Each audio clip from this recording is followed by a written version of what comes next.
You're going about your life autopilot.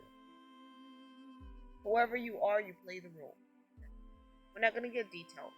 I had to give you this story so that you can prepare yourself for this basic.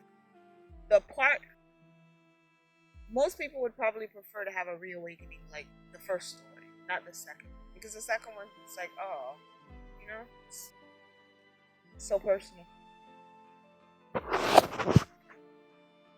You're going about your life, whoever you are, whatever you do, whatever it is that you do for a living, you're going about your life. You're just going about your life, right? Then out of nowhere,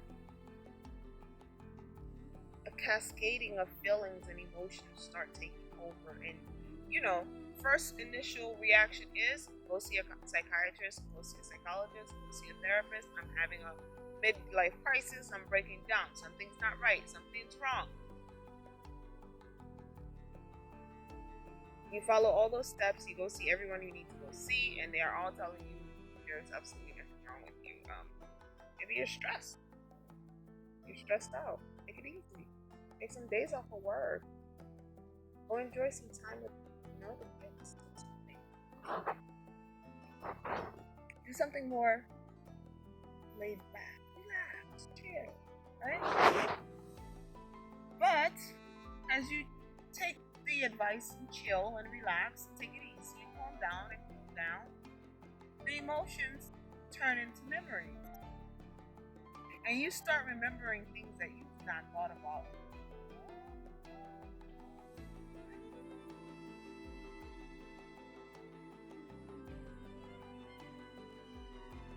Some of those memories are traumatic. Some of those memories are filled with pain. Some of those memories are filled with loneliness and suffering, and some of those memories actually beat you down to the point where you're asking, why? Why am I remembering this? Right? Now, as the memories pile up, one of two things happen. The first thing is you go into shock. Why do you go into shock, you ask? Remember, you're reawakening. So most of those, whenever you fall asleep, most people who have been awake and are reawakening,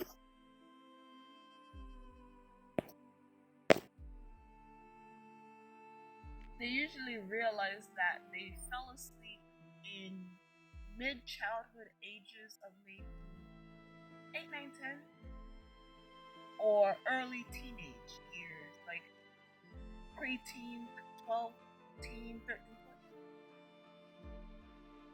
But once you've reached 13, 14 and you've not fallen asleep, you're not going to fall because your mind is developing, you're perceiving. That's another video. But you fell asleep, okay? You could have fallen asleep at 14, you could have fallen asleep at 12, you could have fallen asleep at 10. You fell asleep. And you know how you know you fell asleep? I'll give you my own personal story. When I fell asleep, there were certain things I simply did not care about.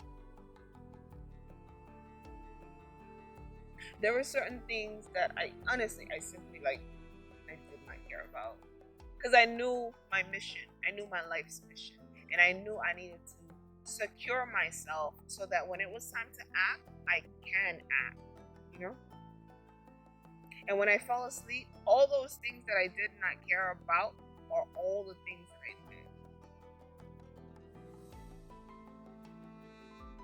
did. Your sleeping self is the opposite of your awakened self.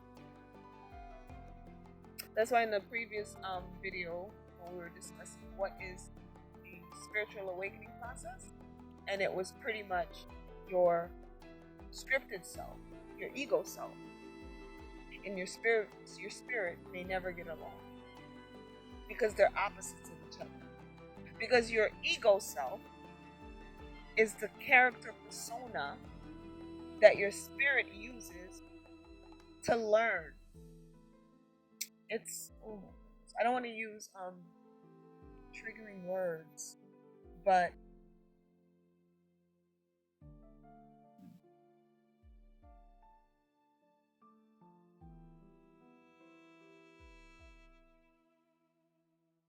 Let's just say it's a character. Because I was trying to create a picture of a 3D version of yourself that you put out in the world from your own mind's eye to go out and venture into this world and learn for you and do all these things for you. But if I get that detailed, I'm going to end up using triggering words, and I don't want to trigger anyone. So let's just say it's your own three-dimensional character that you created within your own mind's eye to go out into the world and collect data, collect information, collect soil samples, do what needs to be done so you can learn the lesson that you need to learn and you can move on. Yeah? So when that person is face to face with your spirit, you, spirit, you, light, you, star, you, whatever you call yourself in your own realm, you two might not get along. 3 reasons why. The shock that your body is experiencing is coming from your ego. Your ego is in shock. Your three-dimensional personality that you created is in shock because it's telling your mind and your body, don't believe that one. I'm the real one. You ever seen the movie where someone gets cloned or twins pop up and they're like, no, I'm the real one, not him? That's what's going on. Now your mind is trying to decipher who's who. Your body knows, okay? Your body knows the difference between the ego self and the true self. So your body is going into shock. Your mind is going into shock because they're trying to figure out who's who. How do you help the shock? You have 3 choices. As spirit, you can either react in anger towards yourself. You can either react out of fear of yourself, or you can either react with love of self. You've downloaded the memories. You're going into shock. The shock plays out in the 3-dimensional world as a mental breakdown, a psychological breakdown. What else? Split personality syndrome. Depression. What else? Trying to think of all these symptoms that we all go through when we've reached this point of reawakening. Isolation, embarrassment, shame. These are all the shocks that we're experiencing. I call it shock because if you really could look at it from the inside out, you would see that, whoa, your nervous system is breaking down. You're going into shock. You're psychologically, you're mentally, you're spiritually, everything about you is going into shock. You're going into shock. You have 3 options. Love and embrace your ego self. Get angry at your ego self, or fear your ego self. Those are the 3 options. Let's cover them one by one. You love and embrace your ego self, right? What happens? You guys integrate. It's like 2 old friends coming back together who haven't seen each other in a very long time. You integrate. You have conversations. You laugh. Remember, your ego self is connected to your body. You're a spirit. You're in the body, but you're not of the body. The ego self is of the body. You created the ego self from the body to help the body go out into the 3-dimensional world and interact with the 3-dimensional world. So, as spirit now, as light, as energy, you're connecting and flowing with your ego self, right? So, as your ego self is going about its business, it's showing you who it is and what it does. Look, I eat, I drink, I laugh, I play, we go, we enjoy. This is what the ego self is teaching you. And you now have to, out of love and respect, accept these things about the ego self. If you do not do this, you cannot move to the next level. If you do not do this, you will react in the next level of anger. How dare you do this? I sent you out to do that and this and that, and you did this and that and this. Now, what you are doing is putting more shock onto the ego self. Who loses when the house burns down? The owner of the house, right? If you are spirit and you are the owner of this mind-body complex, who loses when the mind and body breaks down? You do, because you're trapped in this thing. Until the body expires, you will be trapped in it. Period. So when you react to your ego out of frustration and anger and all that nonsense, you're just hurting yourself. Now the opposite of anger is fear. You're a shy spirit. You're a spirit who I just came here to be in the background, right? But your ego self has put you at the top of the food chain of the world. You are one of the most powerful, popular celebrities of the world. What happens when you come back into your body? What happens when you reawaken? You have to go and be that. You have to go and be that superstar.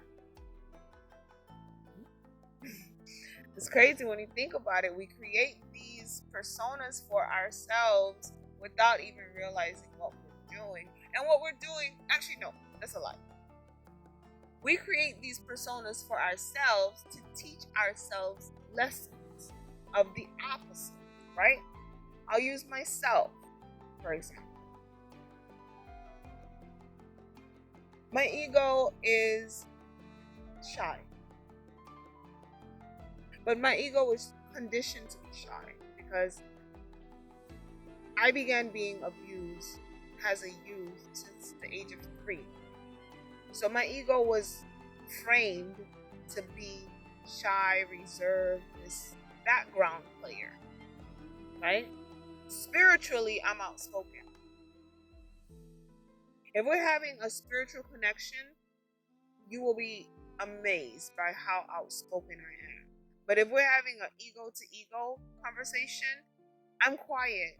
Because the ego, most people's personas of who they are, they're loud, they're obnoxious, they're abrasive, they're rude,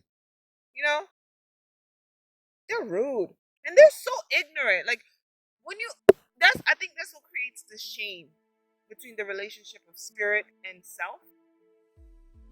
Because when your spirit comes back, it's like, oh my God, you embarrassed me, right? To yourself, your lower self, what we call lower self. You embarrassed me, right? Now the ego's feeling shame. It's feeling shame. But that's what happens. An ego left untamed, with no monitoring, what does it do? It goes wild. That's why I realized that about myself. With the childhood abuse and healing from the childhood abuse, I'm so humbled. Egotistically, I'm so humbled. I'm straightforward. I'm blunt. But I'm humbled. I don't put myself above another. I don't think I'm higher than another. Because at some point I know we'll all wake up, and my God, when the damage is done and the dust is settled, we'll get real.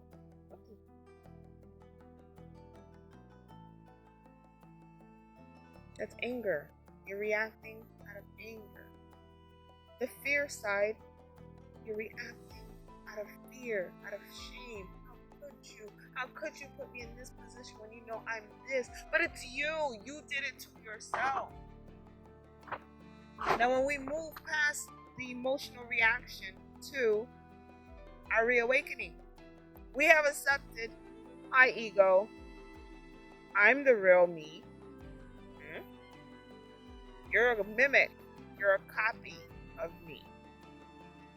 You are the copy I created of myself to go out and teach me about what this world is. Let us integrate into one. And we will become like that double-edged sword. When we are in a situation where you are needed, you will take the lead. When we are in a situation where I'm needed, I will take the lead. Let us play. Huh? That would be the acceptance. And it's personal. You understand? It's personal. It's so personal. And you have to realize how personal it is. It's to you. It's your personal. Oh, it's so personal. Because you have to go, during the memories process, you have to allow every memory to come in. You have to allow your spirit to process these memories and feed your mind the reason why we went through this. Because there's a reason for everything you went through. There is literally a reason for every angle that was taken. There's a reason for everything that you went through. The problem we have is, instead of allowing ourselves to go through the process and realize the reason, we focus on what happened.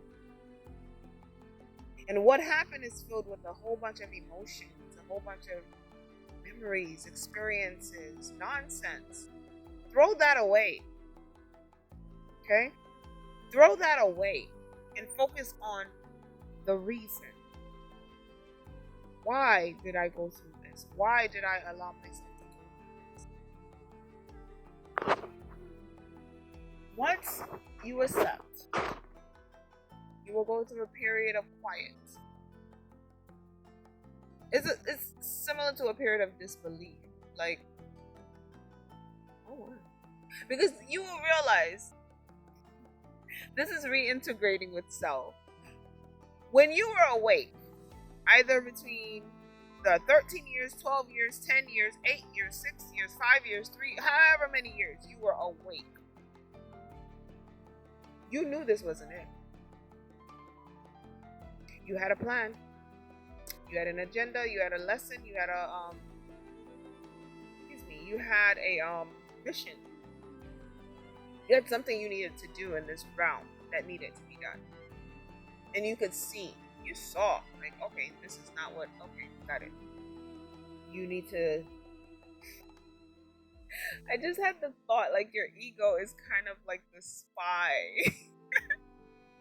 The Russian spy that goes everywhere and fits in and has conversation. Yes, your ego is the Russian spy in you. If it's a good ego.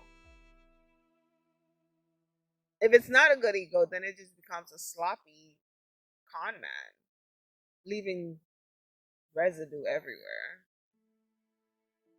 Your ego is supposed to be the Russian spy. You know how Russian spies get into everywhere? Like, they're like the best. They get everywhere. That's your ego.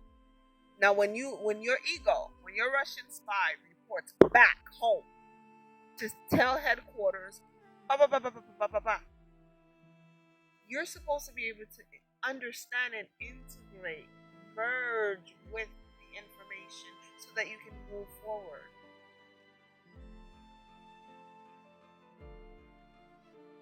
So that you can move forward.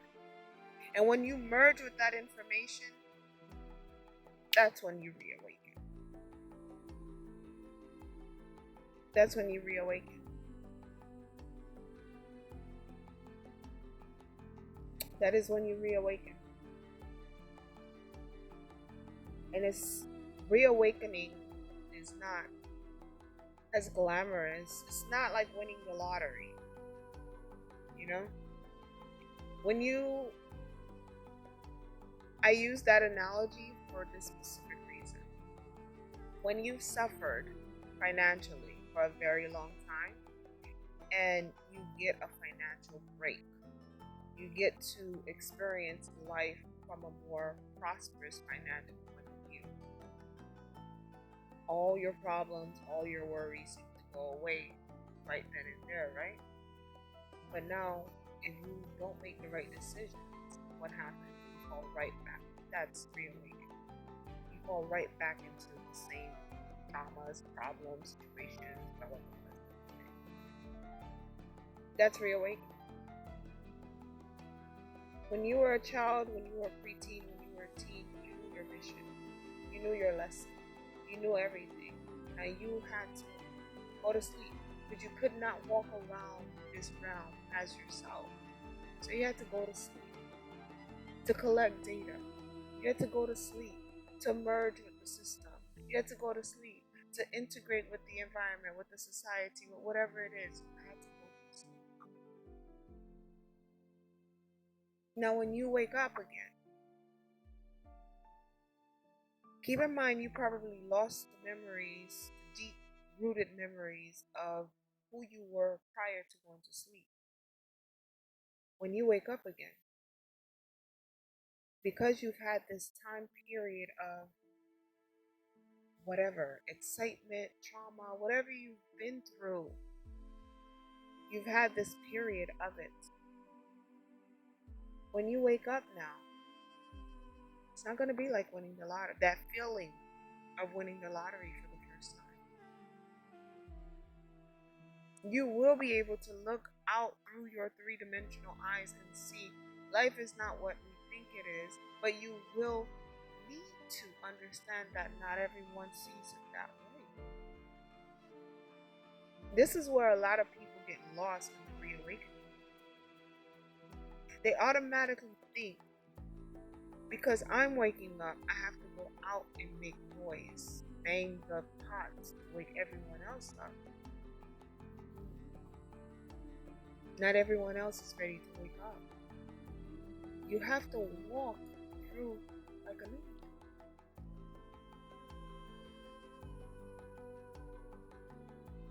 You have to walk through this world like a ninja. That's why I gave you that initial story. Because the next video, it gets scary. Because this is for reawakener.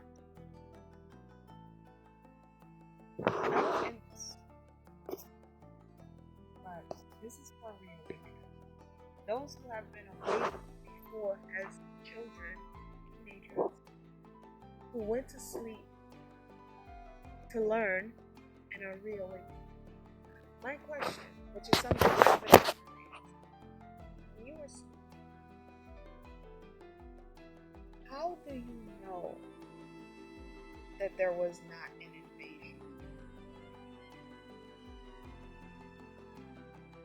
Remember that story in the beginning where we talked about you travel through time and space, and you are now facing yourself? How do you know that's you?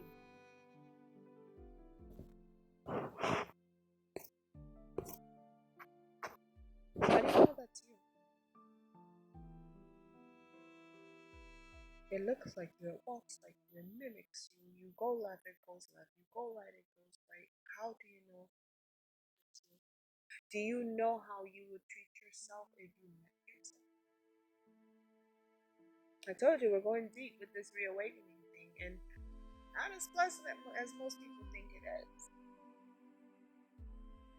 It's work. I told you I fell asleep at 12 or 13. The last book I remember reading was a book called Nonchalantly Alice. I forgot the writer's name. Before I went to sleep, I think I read that book 4 or 5 times because her personality resonated with mine. She was just this girl in high school who was faced with, typical high school stuff, but she just did not care. And when I was reading that book, I think I was in the 5th grade.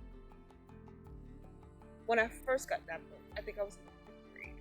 And I read that book all year, it was so funny because I used to be reading it and I would know what the next line is, and I would just say the next line and then read it and be like, I know.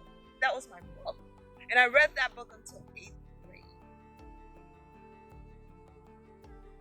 Because she reminded me of myself so much. It was something about Alice being so nonchalant about reality that reminded me of myself, because I knew my mission. I knew my lesson. I knew what I was on this three-dimensional plane to do. I knew. Then one night I went to sleep and I woke up with amnesia. And I knew, I feel it now more than ever. And before it was like a sad feeling that would creep across my heart. That lonely, it was like a lonely feeling. Like my body, my mind felt lonely. And I think it's all because I did not naturally make the decision to go to sleep. I was probably put to sleep. Yeah, we're going to get deeper into this. We're going to dig into this. There's naturally making the decision, I have to go to sleep. Now you set the clock. 10 years, 20 years, 30 years from now, I will wake up and, gotta go through the process of reacclimating myself. And then there's being put to sleep. And then reawakening from that forced sleep state. It's traumatic. I will make another video about that. And we will dig into that. And those of you who connect to that, you can tell me if it's similar stories. But it's traumatic. Awakening for the first time. Reawakening for the second time. Or the third time. Or the fourth time. However many times you've gone to sleep. I don't mean to make this feel like a scary sci-fi movie, but my heart started beating so hard when I said this. Something about